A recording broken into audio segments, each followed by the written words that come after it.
عزیز طلباء و طالبات، السلام علیکم۔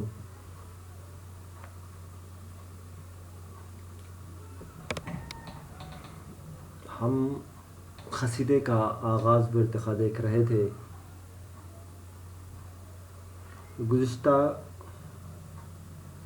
لیکچرز میں ہم نے دیکھا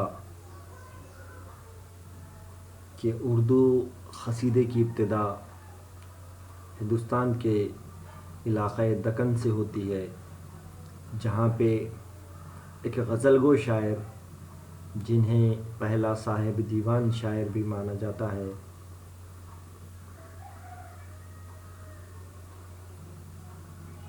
ولی دکنی نے اپنی غزلوں کے ساتھ ساتھ اپنا جو مجموعہ انہوں نے شائع کیا تھا، اس میں چند ایک قصائد بھی انہوں نے شائع کیے تھے۔ ان قصائد کی خوبی یہ بتائی جاتی ہے کہ ان میں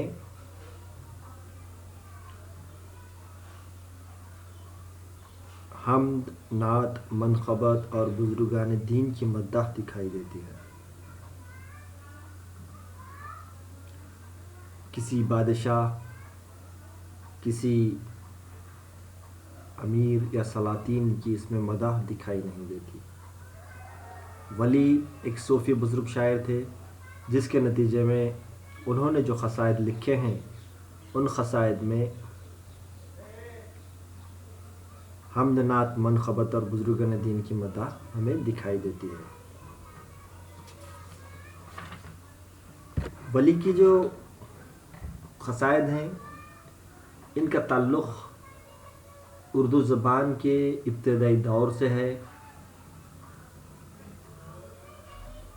ہم یوں بھی کہہ سکتے ہیں کہ اردو قصائد کا تشکیلی دور ولی کا دور کہلا سکتا ہے۔ اس وجہ سے اگر اس کو ہم تمام فنی لوازم کے کسوٹی پر پرکھیں گے، ان قصائد کو، تو وہ مکمل طور پر کھرے اترتے نہیں دکھائی دیتے ہیں۔ اس کے باوجود بھی ان کی اہمیت اپنی جگہ مسلم ہے۔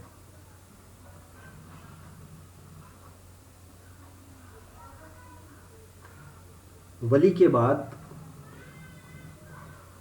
جس شاعر نے اردو قصیدہ گوئی کو عروج بخشا، وہ نام ہے سودا، مرزا محمد رفیع سودا۔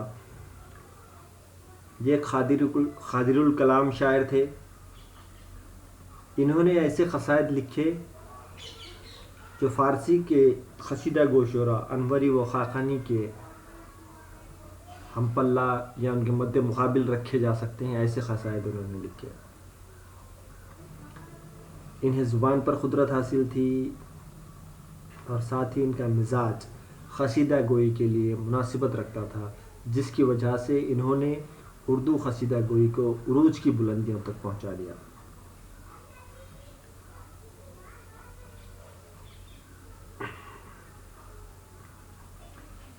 سودا کے جو معاصرین تھے، اس میں میر تقی میر، قائم چاند پوری، قمر الدین، منت، ظہور وغیرہ وغیرہ۔ ان شعراؤں نے قصیدہ آزمائی میں تب آزمائی کی، قصیدہ گوئی میں تب آزمائی کی، لیکن سودا کے سامنے ان کی ایک نہ چل سکی، اور سودا کی وجہ سے ان لوگوں نے جو قصیدہ گوئی کے لیے خدمات انجام دی تھیں، ان قصائد کو یا ان کی قصیدہ نگاری کو اس وقت اتنی اہمیت نہیں دی جاتی، لیکن انہیں فراموش بھی نہیں کیا جا سکتا۔ سودا کے بعد کا جو دور آتا ہے، انشا، مصفی اور جرات کا دور آتا ہے۔ اس دور میں انشا، جو اب بے پناہ صلاحیتوں کے مالک تھے، انہوں نے مختلف صلاحیتیں پانے کی وجہ سے بڑی ہی کامیابی کے ساتھ قصیدے لکھے، لیکن ان کی غیر سنجیدہ مزاج کی وجہ سے انہیں بہت زیادہ نقصان بھی ہوا، جس کے نتیجے میں ان کے قصائد میں وہ بات یا وہ خوبیاں یا فنی لوازم ہمیں دیکھنے کو نہیں ملتے ہیں۔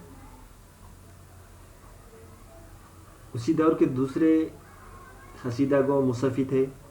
مصفی نے کل 8 دیوان چھوڑے ہیں، اور 9واں جو دیوان ہے ان کا خاص قصائد کا دیوان ہے،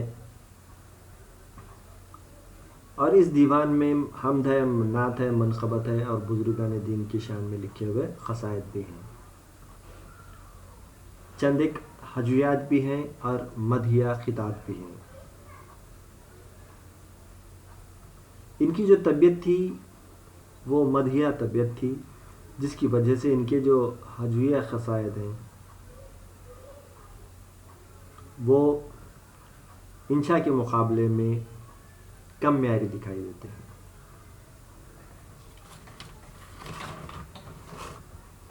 مصفی انشا کے مقابلے میں زیادہ سنجیدہ تھے اپنی مزاج کو لے کر، جس کے نتیجے میں مصفی کو فائدہ پہنچا، اور مصفی نے قصیدہ نگاری کی روایت کو عروج بخشا۔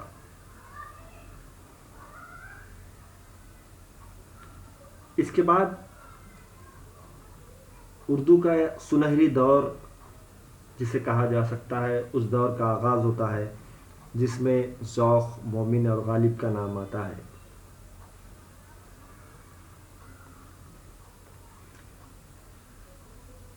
ذوق جو اردو قصیدہ گوئی کے ایک ممتاز قصیدہ گو شاعر مانے جاتے ہیں، وہ اپنی پوری زندگی بہادر شاہ ظفر سے جڑے رہتے ہیں، اور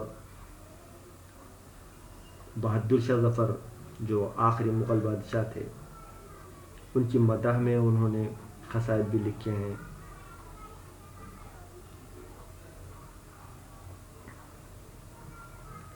یہ قصائد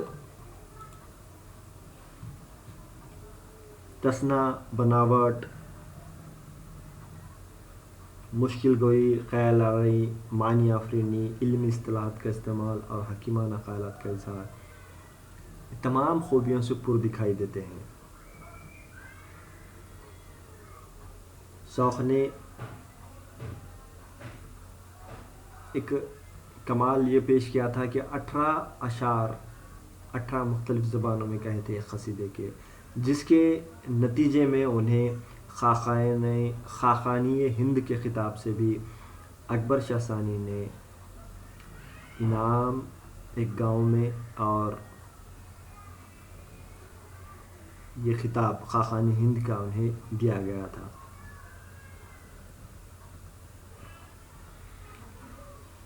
ذوق کے بعد ان کے ہم عصر مومن، جن کا اصل میدان ہم کہہ سکتے ہیں کہ غزل گوئی ہے، لیکن انہوں نے بھی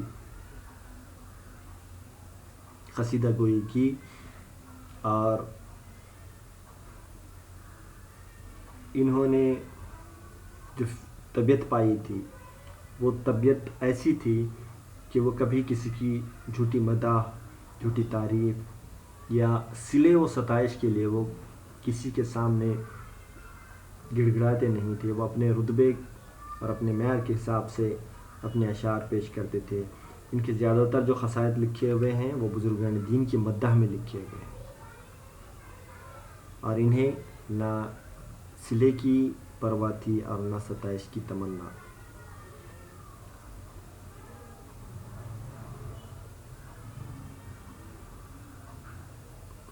ان کے 2 قصیدے نواب وزیر الدولہ اور راجہ اجیت سنگھ کی مدح میں لکھے ہوئے دکھائی دیتے ہیں۔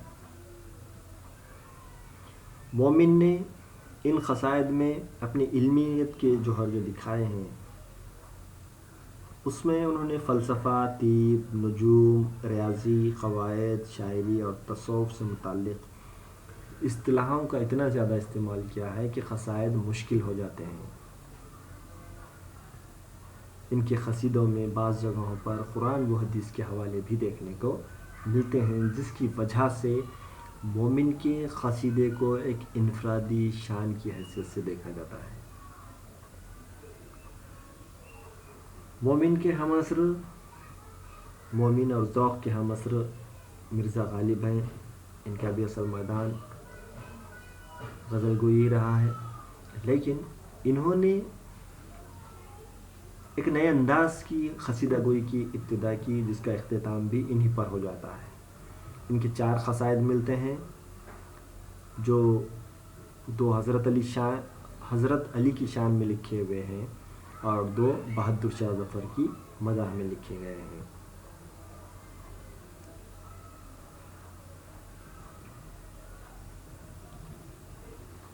غالب کے جو قصائد تھے ان کی سب سے اہم یا نمایاں خوبی جس کو ہم کہہ سکتے ہیں، انہوں نے مدح سے زیادہ تشبیہ پر زور دیا تھا.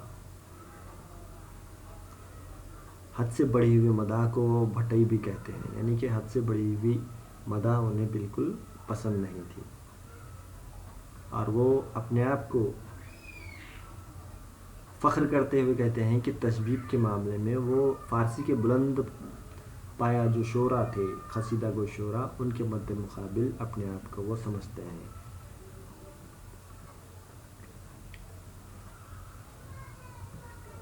اس دور کے ساتھ ہی شاہی دور کا خاتمہ ہو جاتا ہے. انگریزی حکومت سارے ملک پر قائم ہو جاتی ہے. بعض شاعروں نے انگریز حکمرانوں اور افسروں کی مدح میں قصیدے بھی لکھے. غالب ان میں سب سے آگے تھے، لیکن یہ سلسلہ زیادہ دنوں قائم نہیں رہا.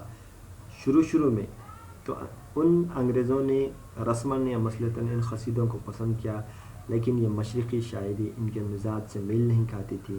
بالآخر یہ سلسلہ ختم ہوا. چنانچہ نہ تو شاہوں کے دربار رہے، نہ قصیدوں کے قدرداں. بقول ڈاکٹر سید محمد ہاشم، وہ ممدوحین جو اپنی مدح سننے کے جذبے سے زیادہ شاعر کے کمال فن کا صلہ عطا کرتے تھے، رخصت ہو گئے. جس نے ایوان قصیدہ کی عمارت کو متزلزل کر کے رکھ دیا.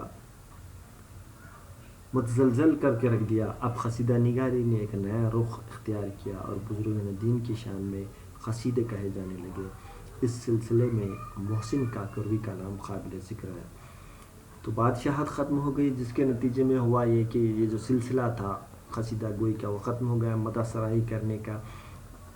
اب شروعاتی دور میں انگریزی حکومت کے افسران کی شان میں بھی یا ان کی مدح میں بھی کچھ قصائد لکھے گئے، لیکن بعد میں آہستہ آہستہ ایک ایسا دور آیا کہ اس کو بھی انگریز پسند کرنے نہیں لگے، وہ ناپسند کرنے لگ گئے، جس کے نتیجے میں یہ سلسلہ بھی ختم ہو گیا. اور اب شروع جو ہوا سلسلہ وہ بزرگان دین کی شان میں قصائد لکھنے کا سلسلہ شروع ہوا، جس میں سب سے پہلا نام محسن کاکروی کا آتا ہے. محسن کاکروی نے کئی قصیدے لکھے ہیں اور انہیں بہت زیادہ شہرت بھی نصیب ہوئی ہے.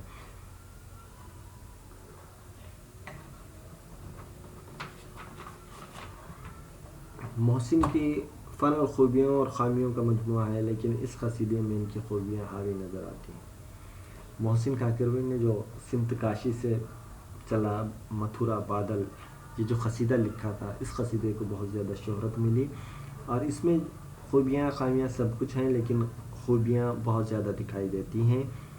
اس میں ماحول پورے کا پورا ہندوستانی ہے، الفاظ میں غضب کی مٹھاس دیکھنے کو ملتی ہے اور یہ اردو قصیدے کا ایک نیا موڑ کہلاتا ہے.